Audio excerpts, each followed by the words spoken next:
4살박이 영웅이는 먹고 싶은 사탕을 앞에 두고 5분째 버티는 중이다. 눈앞의 사탕은 언제라도 먹을 수 있지만 실험자가 돌아올 때까지 기다리면 한 주먹의 사탕을 더 받을 수 있기 때문이다.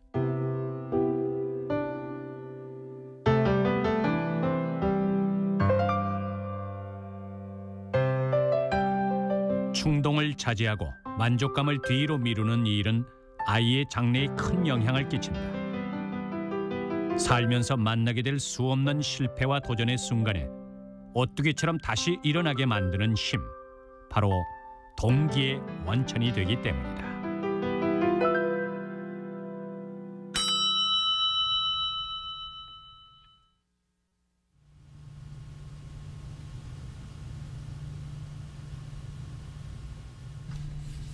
네다섯 살 아이들 앞에 좋아하는 사탕이나 과자를 놔두었다. 중간에 종을 쳐 실험자를 부르면 언제라도 사탕을 먹을 수 있지만 끝까지 참고 기다리면 맛있는 사탕을 더 많이 받을 수 있다. 바로 옆방에선 엄마가 이 모습을 지켜보고 있다.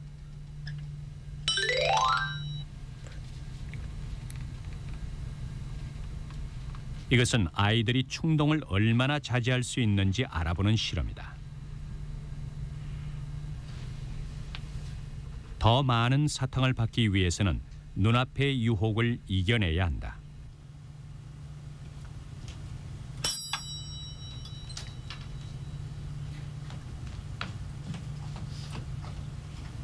선생님 불렀어? 네. 왜? 왜요? 젤리 지금 먹고 싶어서? 네. 왜 젤리 보고 있으니까 먹고 싶어서 기다리기가 어려워? 네. 못 참겠다. 기다리지 못하고 바로 종을 치는 아이도 있고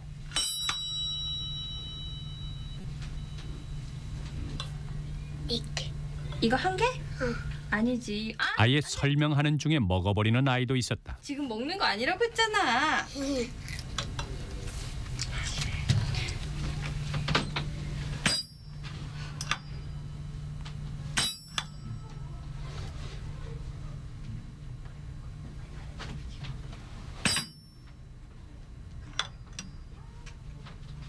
시환이 종 쳤어? 선생님 부른 거야? 응.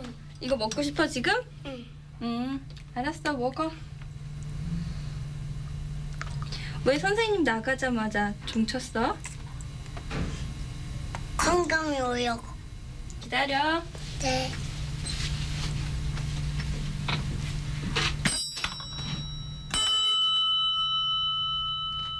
네다섯 살 아이들에게 눈앞의 사탕이나 과자를 먹지 않고 참는다는 것은 쉬운 일이 아니다.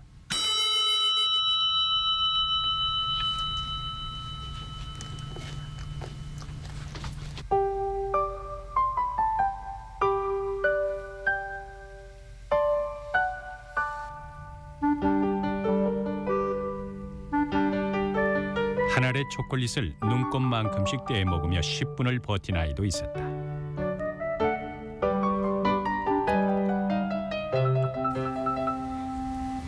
조금 떼어먹고 있네. 더 큰 보상을 위해 당장의 유혹을 견디고 만족을 미루는 힘을 만족 지연 능력이라고 한다. 어린 시절 보여지는 만족 지연 능력은 이후의 사회성이나 학업에도 큰 영향을 미친다.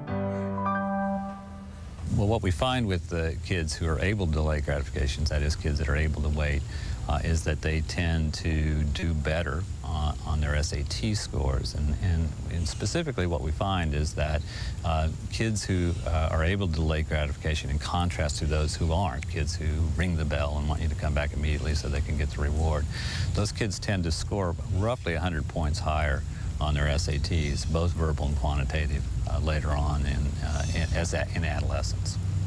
They are more socially competent. They have more friendships, better relationships, etc. And they tend to have better coping skills. They have sort of fewer problems, and when they have problems, they deal with those problems better. They're less likely to be sort of brought down by a problem and get haggled by a problem.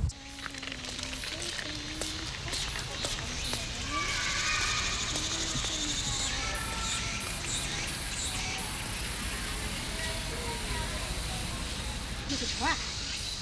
엄마. 아이들마다 다르게 나타나는 만족 지연 능력의 차이는 언제부터 생기는 것일까?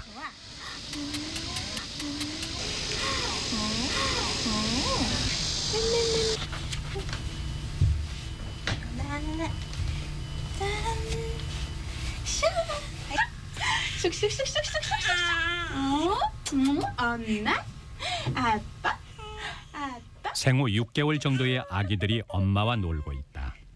엄마는 평소와 다름없이 즐겁게 놀아주며 아기의 긴장을 풀어준다. 그러다 갑자기 굳은 얼굴로 아무 표정 없이 아기를 바라본다.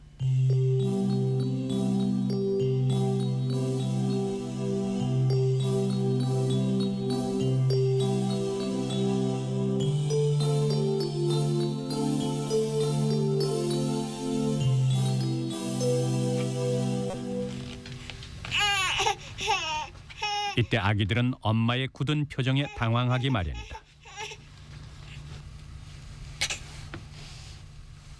하지만 그 이후의 반응은 아기마다 다르다. 대부분의 아기들은 어쩔 줄 모르며 당황하다가 울음을 터뜨린다.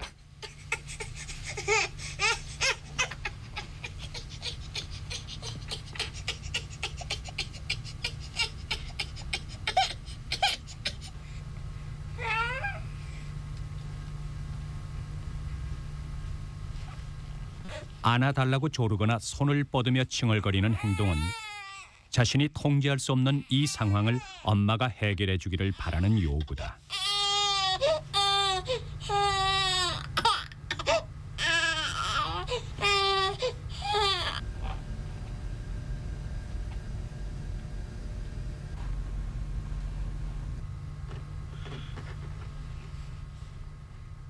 하지만 아이들 가운데는 나름대로 싸늘해진 분위기를 바꿔보려 먼저 웃음을 보이는 아이도 있다.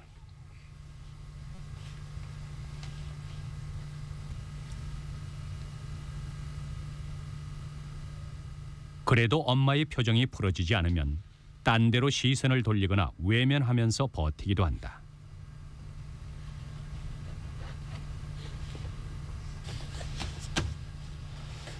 의자를 두드리며 나름대로 주의를 환기하고 다른 반응에 집중함으로써 불안을 달래고 극복하기 위해 스스로 노력하는 것이다. 이렇게 자기 감정을 조절하는 능력을 자기 통제 능력이라고 한다. 이 실험으로 인해서 아기들의 어떤 사회 정서적성이라든지 또는 스스로 통제하는 그러한 능력의 아주 기초적인 것을 찾아볼 수 있겠습니다.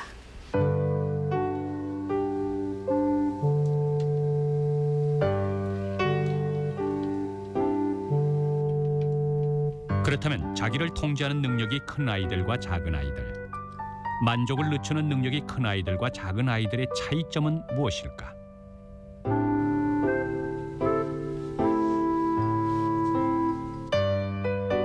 기다리지 못하고 사탕을 금방 먹어버린 아이들의 경우 한 가지 큰 공통점은 사탕에서 눈을 떼지 못한다는 것이었다.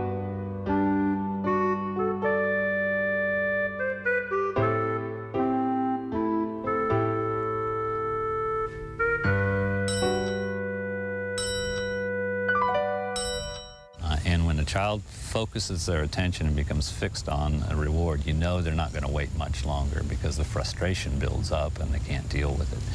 Kids that wait are kids who don't look at the rewards. They play games with themselves during the waiting period. They sing songs, they look around the room, they do just about anything but look at those rewards.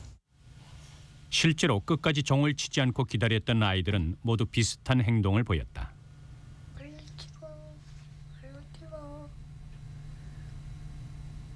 승태는 중얼중얼 혼잣말을 하고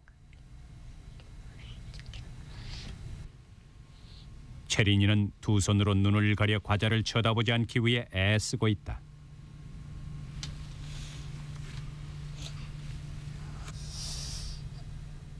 그런가 하면 성민이는 종에 비친 모습을 보며 장난을 치고 있다.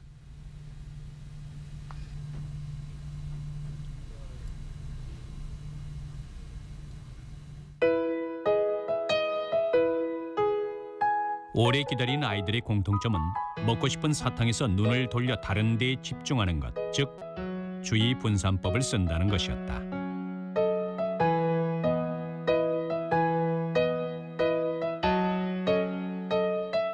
그런데 아이들마다 만족을 지연하는 능력의 차이가 나는 이유는 무엇일까?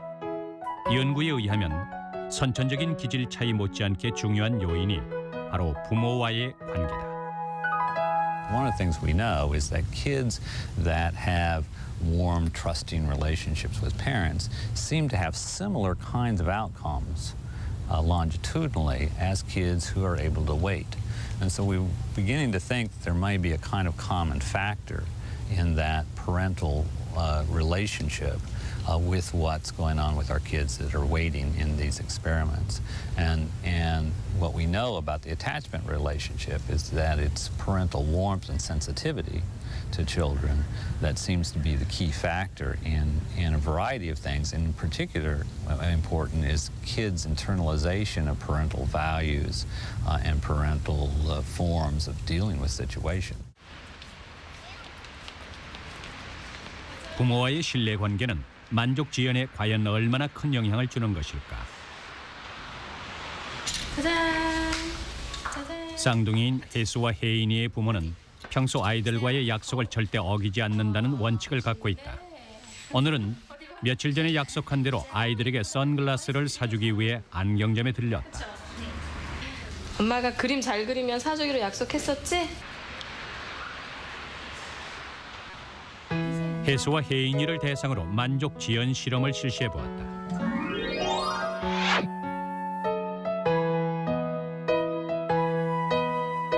두 아이 모두 눈앞에 먹을 것을 두고 10분 넘게 유혹을 참아냈다.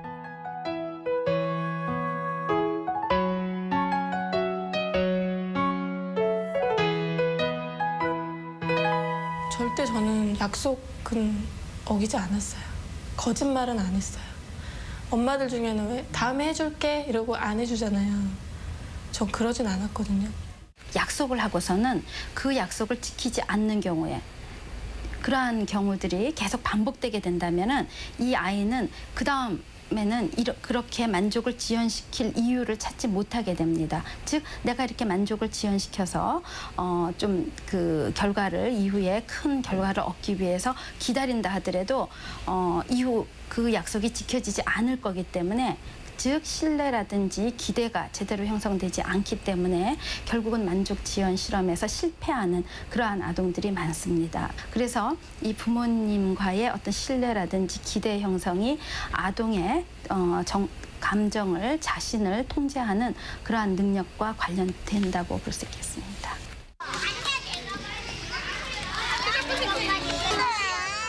어려서 형성되는 이런 능력들이 인생의 방향을 바꿀 수도 있다. 참고 기다리면 더 큰 이익을 얻을 수 있다는 믿음은 아이들의 행동을 신중하고 여유 있게 만들어준다. 그리고 그런 행동은 주요한 목표를 성취하는 데 있어서 스스로에게 더 좋은 기회를 준다.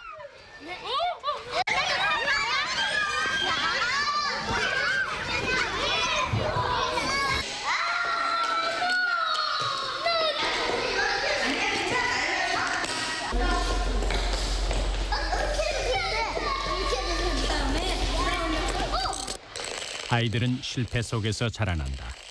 자꾸만 쓰러지는 도미노 게임처럼 성장 과정은 실패와 도전으로 가득 차 있다. 어떤 아이들은 실패를 경험한 후 노력하길 포기하고 주저앉는다.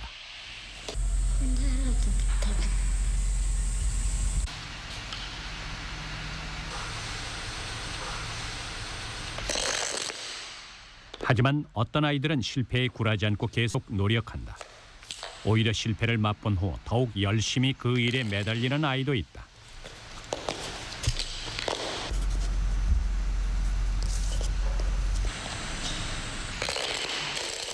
포기하는 아이들과 노력하는 아이들의 차이점은 무엇일까?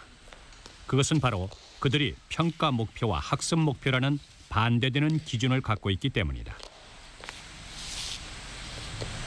Performance goals and learning goals are two different kinds of goals or aims children can have in a school or achievement situation.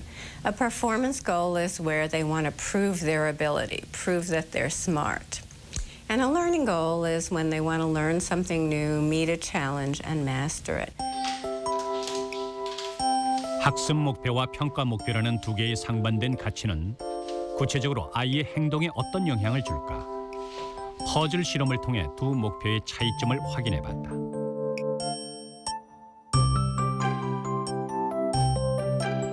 6살짜리 유치원 아이들에게 3개의 퍼즐을 주고 맞추게 했다. 처음에 준 퍼즐은 6살 아이들이 쉽게 맞출 수 있는 간단한 것이었다.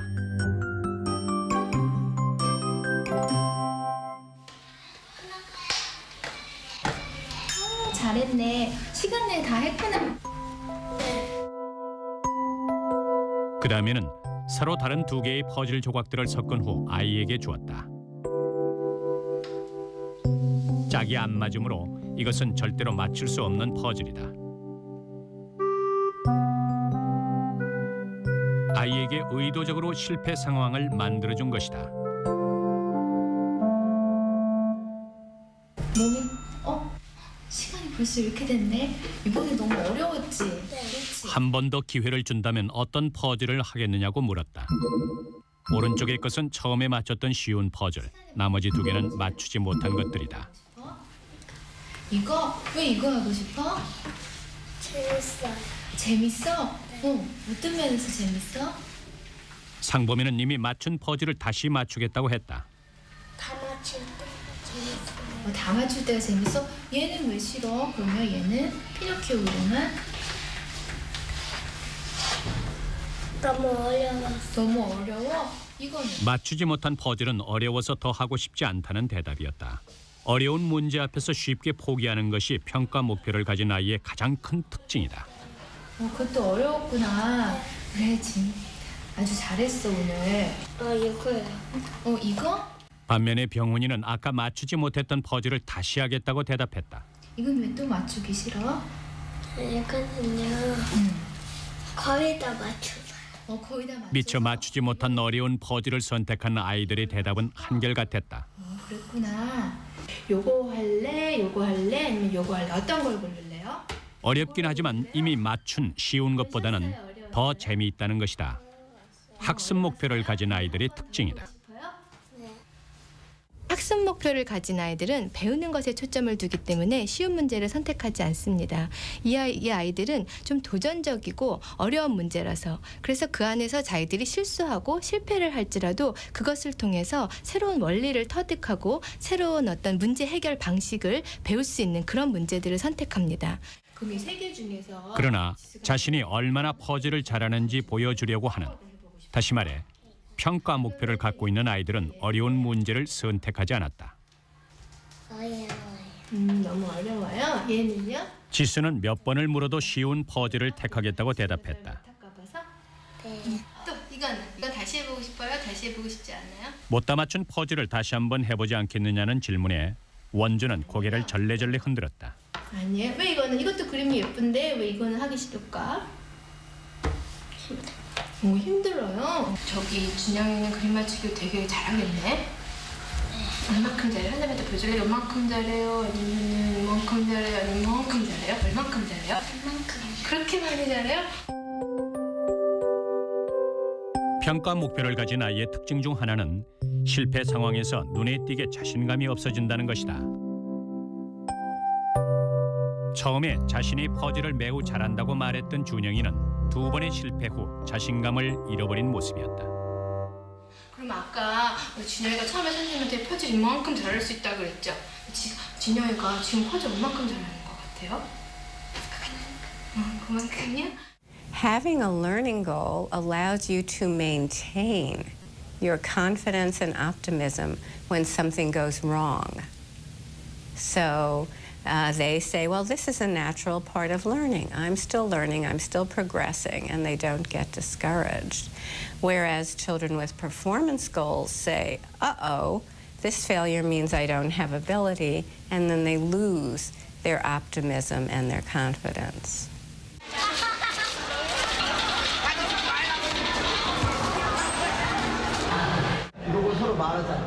실패 원인이 능력이 부족했기 때문이라 생각하는 것은 이후 행동에 어떤 영향을 줄까?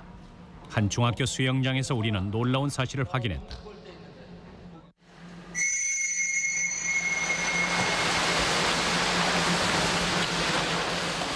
중학교 1학년 수영 실기 시험 시간. 25m를 20초에 통과하면 만점을 받는다.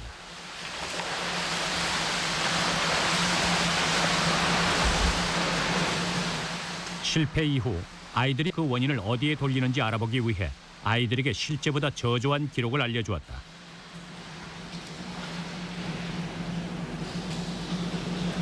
(1차와) (2차로) 나눠서 평가를 했습니다.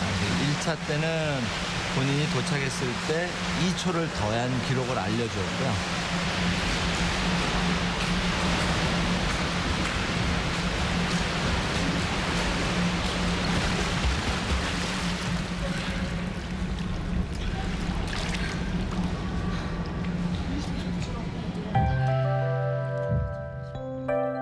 평소보다 기록이 안 좋게 나오도록 해서 아이들에게 실패 상황을 만들어준 것이다.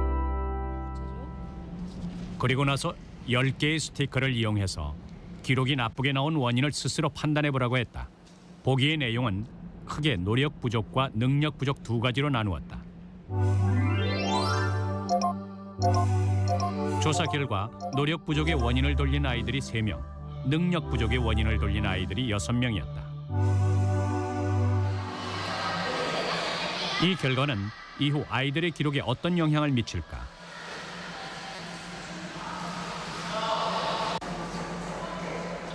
잠시 후 아이들에게 두 번째 기회를 주었다. 그러자 놀라운 결과가 나타났다. 실패 원인을 노력 부족으로 돌렸던 곽혜레나의 두 번째 도전.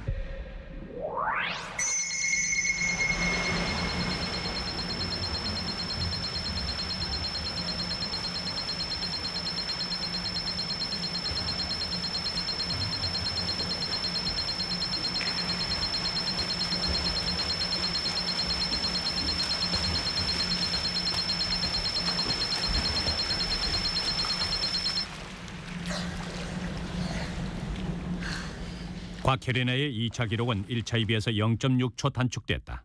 참가 학생 9명 중 가장 크게 향상된 기록이다.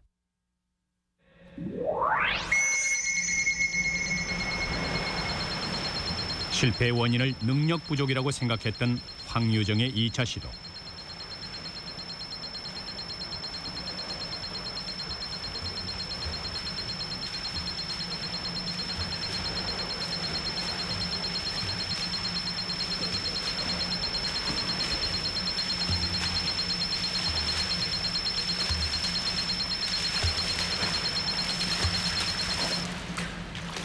황유정은 1차에 비해서 무려 3초나 늦어졌다. 참가 학생 중 가장 크게 떨어진 기록이다.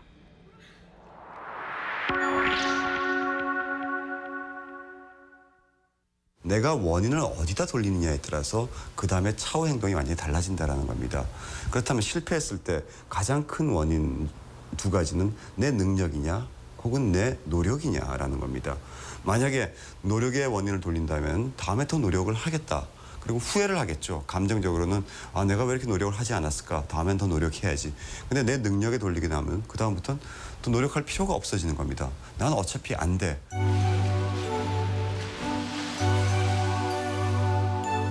그렇다면 전체 결과는 어떻게 나타났을까? 1차에서 부진의 원인이 노력 부족이라고 대답했던 아이들 3명 중 2명은 기록이 향상됐다.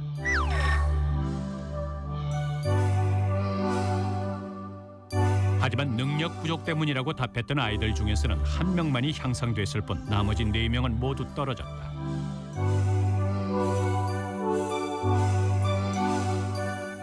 이처럼 실패의 원인을 어디에 돌리는가 하는 문제는 이후 행동에 큰 영향을 준다. 그 출발점이 바로 목표 설정인 것이다.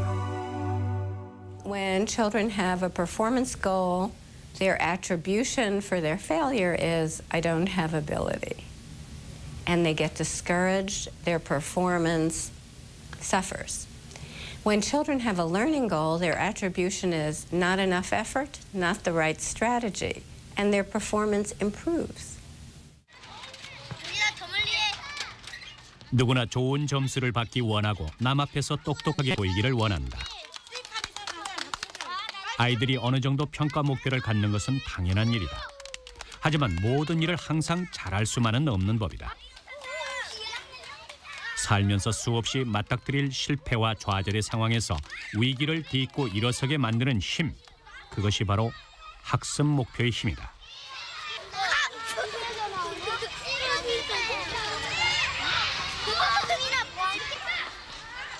그렇다면 목표 설정이 스스로 하려는 마음, 동기에는 어떤 영향을 줄까?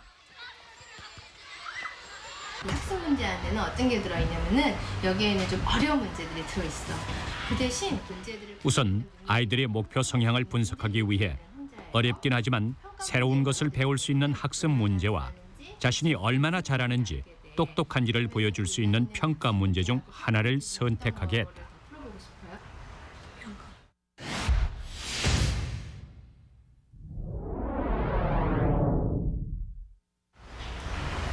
학습 문제.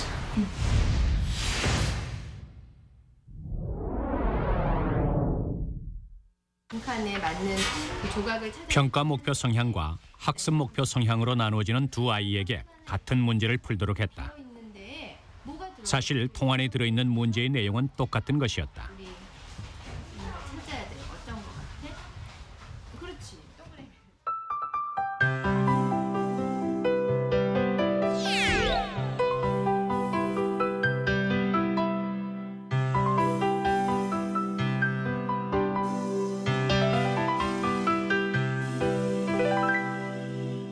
저쪽 선생님이 이난이 잠시 후 아이들에게 실제 성적의 반 정도로 낮춰서 결과를 알려주었다. 이게 아까 11개 문제였잖아. 그중에서 6개 맞았어요.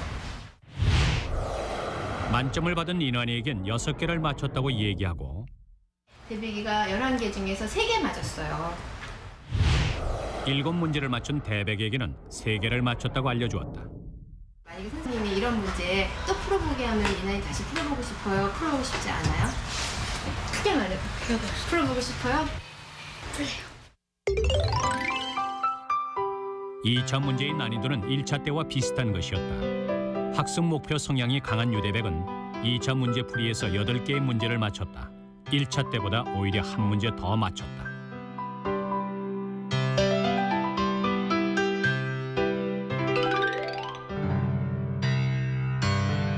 평가 목표 성향이 강한 여인환. 1차에서 만점을 받았음에도 불구하고 2차에서는 4문제만에 포기하고 말았다. 어려운 상황이 닥쳤을 때 평가 목표를 가진 아이는 동기를 완전히 잃어버린 것이다.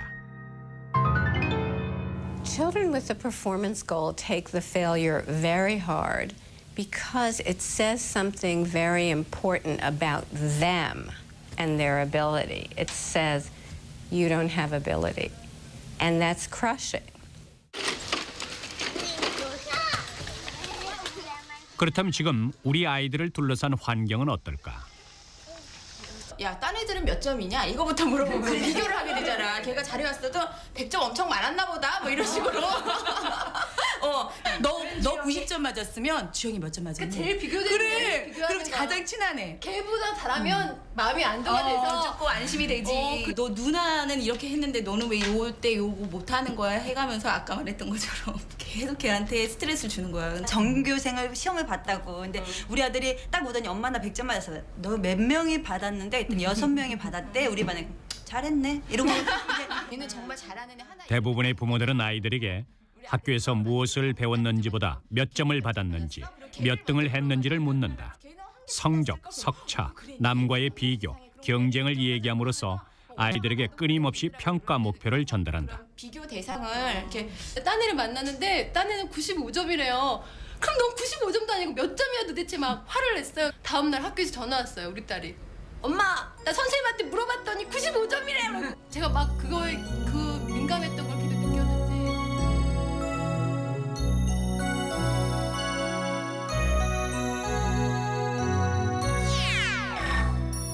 실제로 유아부터 초등학생까지 학부모 147명을 대상으로 조사한 결과 우리나라 부모들은 아이들에게 학습 목표보다 평가 목표를 2배 이상 더 많이 설정해주고 있었다.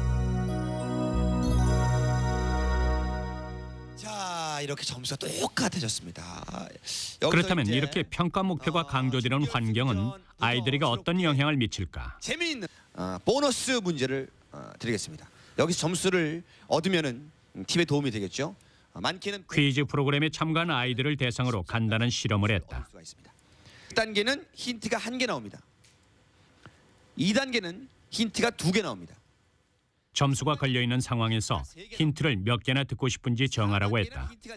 힌트의 개수와 점수는 상관이 없다. 힌트가 많을수록 답을 맞출 확률은 높아진다. 하지만 문제를 푸는 재미나 도전감은 줄어든다. 둘, 셋 한번 들어주십시오. 자, 정면을 향해서 하나, 둘, 셋. 전부 4단계 문제를. 아이들은 한 명도 빠짐없이 4단계, 4개의 힌트를 다 보겠다고 했다. 자, 알겠습니다. 그럼 조윤성 친구에게 한번 물어보겠습니다. 조윤성 친구는 왜 4단계를 선택했습니까? 힌트가 제일 많이 나오니까 맞추기 쉬울 거라고 생각했습니다.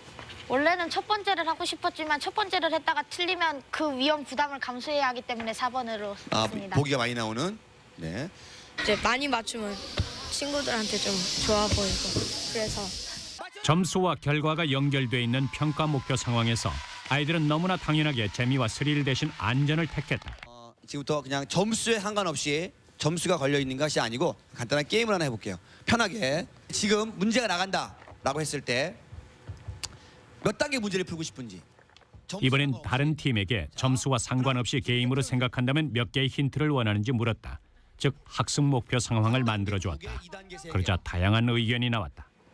4단계하고 3단계는 그냥 쉬울 것 같아서요. 점수하고 상관없으니까 그냥 재미로 즐기기 위해서 좀 어려운 거 선택했어요. 그러면은 만약에 이게 점수와 상관이 있을 때면 몇 단계를 선택했어요? 4단계요. 왜?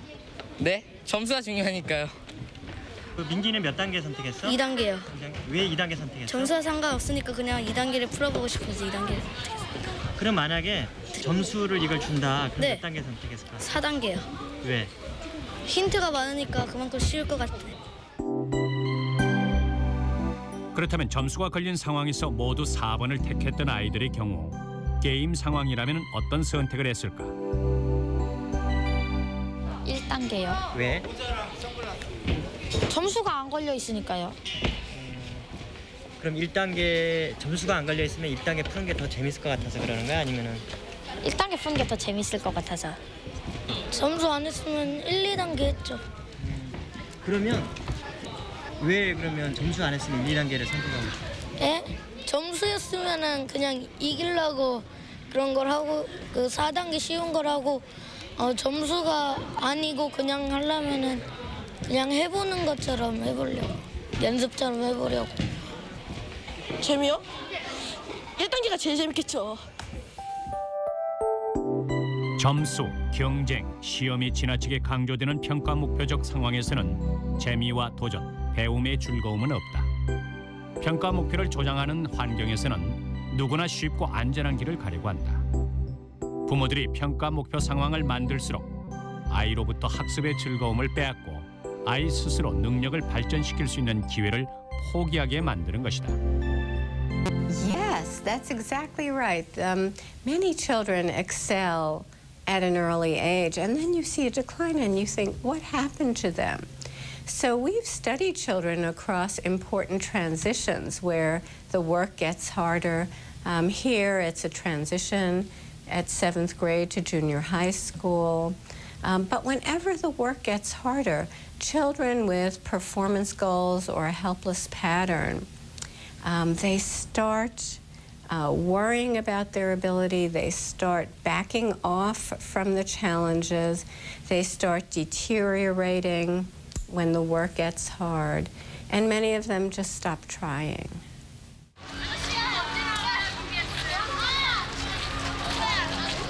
지난 시간까지 우리가 식물의 입을 이제 중요한 것은 교육이나 육아를 통해 아이들의 목표 성향을 얼마나 조절할 수 있나 하는 문제다. 오반이 1시간 여유가 남아서 초등학교 5학년 아이들을 대상으로 교사의 지도 방법이 아이들의 목표 설정에 주는 영향을 알아보았다. 아인슈타인은 왜 20세기를 대표하는 최고의 인물이 될 수 있었을까? 천재의 일생. 아인슈타인한테 나침반 선물. 한 교실에서 선생님은 아인슈타인의 어릴 적 일화와 특별한 사건들을 소개했다. 동시에 아인슈타인의 위대한 업적이 그의 천재성에서 비롯됐음을 계속해서 강조했다. 하고 물어본 거예요. 너희라면 어떻게 대답했을 것 같아? 하고 이게 뭐예요? 했을 것 같은데 어떤 식으로 그런 상대성 이론이라는 엄청난 거 그런 걸 발견해낼 수 있었을까? 엄청나게 노력을 했어. 그런데 옆방에서는 똑같이 아인슈타인의 얘기를 하면서 천재성보다는 물리학에 대한 열정, 노력에 초점을 두었다. 감이다. 내가 뭔가 해보겠다. 그런 의지와 자기의 노력이 더 컸다는 얘기야. 똑같이 아인슈타인 얘기를 하되 천재성과 노력이라는 상반된 가치를 강조해 준 것이다. 곧이어 아이들에게 4가지의 문제 유형을 제시한 후 어떤 것을 선택할 것인지 물어봤다.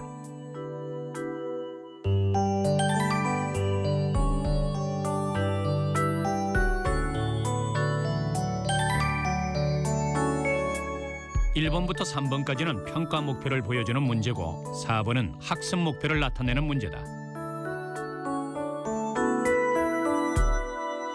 하나, 둘, 셋, 넷, 다섯, 여섯, 일곱, 여덟. 결과는 의미 있는 것이었다. 천재성을 강조했던 반에서는 쉽고 똑똑하게 보일 수 있는 평가 문제를, 노력을 강조했던 반에서는 학습 문제를 훨씬 더 많이 선택했다.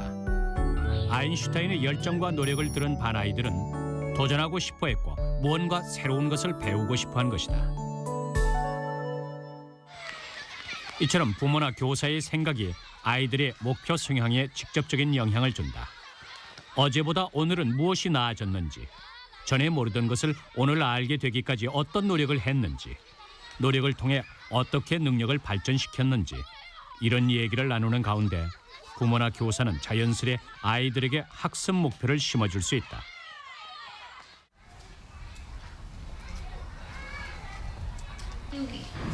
여기다가. 아이 잘했다. 네.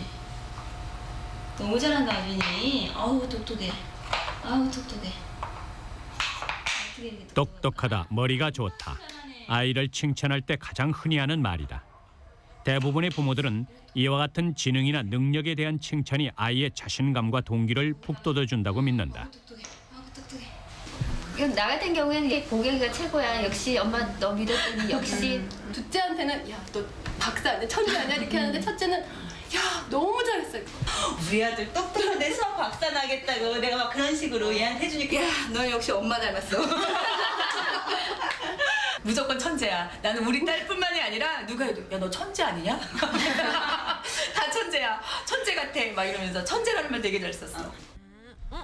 어항에 물이 쏟아질 것. 학부모의 칭찬 유형을 조사한 결과 노력이나 과정, 방법에 대한 칭찬보다 지능을 칭찬하는 비율이 2배 정도 높았다. 몰랐네. 아우 정빈이 똑똑해서 잘 알아요. 그거는 어딜까?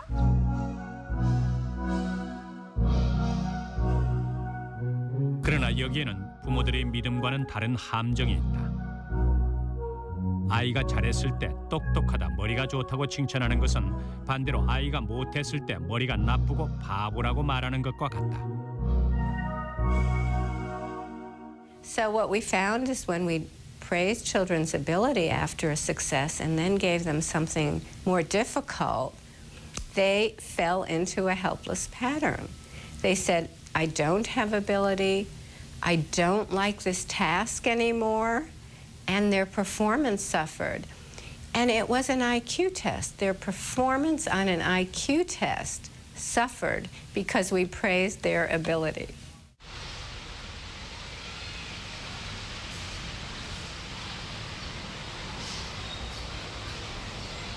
이렇게 수학 문제 같은 걸 그림으로. 그렇다면 능력이나 지능을 칭찬하는 것은 아이들의 목표 설정에 어떤 영향을 미치는 것일까? 맞았어. 와, 수진이 너무 잘한다. 수진이 정말 IQ가 높은가 보다. 맞았어. 와, 다솜이 이런 문제를 푸는 머리가 진짜 좋은가 보다. 선생님이 깜짝 놀랐어요. 와, 지훈이가 아주 그냥. 아이가 답을 맞출 때마다 똑똑하다, 머리가 좋다는 칭찬을 반복해서 들려주었다. 성공한 원인이 자신의 지능이나 능력에 있다고 생각하도록 만든 것이다. 나도 진짜 좋은가 보다. 선생님 생각에는 이렇게 잘한 게 이런 문제를 푸는 머리가 굉장히 좋은 것 같아. 그래서 이제 수진이한테 또 다른 문제들을 풀어보도록 할 거야. 그런 다음 4가지 유형의 문제를 제시했다. 1번부터 3번은 맞추기 쉽거나 자신이 얼마나 잘하는지 똑똑한지를 보여줄 수 있는 평가 목표형 문제. 4번은 어렵지만 새로운 것을 배울 수 있는 학습 목표형 문제다. 좋은지 보여줄 수 있는 과제, 어렵긴 하지만 많은 기술을 배울 수 있는 과제. 그 결과 지능 칭찬의 영향은 아주 분명하게 나타났다. 2번이요? 지능 칭찬을 받은 모든 아이들이 어려운 학습 목표형 문제를 피해서 1, 2, 3번 중 하나를 선택했다. Praising a child's ability makes them very involved in performance goals. We showed that when we praised a child's ability and then gave them a choice of something new to learn or something to perform well, they did not want the learning. But we showed when we praised children's effort and strategies, 90% of them wanted the difficult learning task. 선생님이 이거 보근이가 하는 거 봤는데 이번에는 칭찬의 방법을 바꾸어서 지능보다는 문제를 푸는 과정과 노력에 대해서 칭찬해 주었다. 차분히 잘 푼다. 열심히 노력하는 게 대단하다는 등의 말을 반복해서 해준 것이다. 맞았어. 진섭이가 차분하게 잘하네. 진짜 잘 풀어준, 열심히 노력해서 잘 푼 결과인 것 같아. 열심히 이렇게 다자다지 않고 참 이것저것 따져보면서 차분하고 노력하면서 잘 풀어준 것 같아요. 그래서 진섭이가 5개를 다 맞을 수 있는 것 같은데. 과정이나 노력 칭찬을 받은 아이들은 대부분 4번을 선택했다. 뭐를 고르고 싶어요? 기술을 많이 배우니까 이건 아예 쉬우니까 도움이 안 되잖아요. 노력 칭찬이 아이로 하여금 어려워도 배워보겠다는 학습 목표를 갖게 한 것이다. 그런 것 같아요. 말하기 칩이죠? 한 명씩 돌아가. 학습 목표를 가진 아이는 실패를 두려워하지 않고 배우는 데서 즐거움을 느낀다. 그렇다면 아이로 하여금 학습 목표를 갖게 만드는 가장 확실한 방법은 무엇인가? 그것은 부모나 교사가 먼저 학습 목표를 가치 있게 여기고 그 사실을 아이들에게 보여주는 것이다. 특별할 것도 없는 일상의 대화 속에서 아이들이 좋아하는 무언가를 얘기할 때 수시로 노력과 도전의 의미를 되새기고 칭찬해 주는 것이다. Suppose your child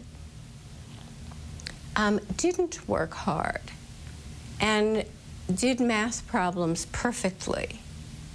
Now, then we would usually say, oh, you're so good at this. But I say no. Say, oh, I'm sorry we wasted your time. You didn't learn anything here. Let's do something harder that you can learn from. How'd you do on your history test? Say, what are you learning in history? And talk about it. Oh, you know what? I remember studying that. Or I read an article in the newspaper about that. Or tell me more about that. I don't remember. I know I studied it in school, but I can't remember anything about it. All kinds. You can ask children at the dinner table, what did you do today that was hard? What mistake did you make that you learned something from? What can you do today that you couldn't do yesterday?